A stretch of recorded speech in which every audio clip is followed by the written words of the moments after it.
ভালোবাসাকে বর্ণনা করা যায় না, এটা একটা অনুভূতি। এই কথাটা তারাই বুঝবেন যারা কখনো ভালোবেসেছেন। আজ আমি পাগলের অভিনয় করলাম। এরকমই এক পাগলকে আমি দেখেছিলাম। তার চোখে ছিল সত্যিকারের ভালোবাসা এবং ভালোবাসা না পাওয়ার যন্ত্রণা। ঠিক এরকমই একজনকে আমিও চিনি, যে ভালোবাসা না পাওয়ার যন্ত্রণায় চলছে।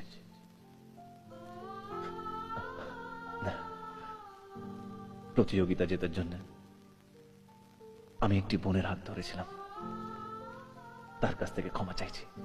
It's alright. আপনাদের সকলকে অসংখ্য ধন্যবাদ। নমস্কার। Thank you. আপনি এখন এই মেকআপে কেন?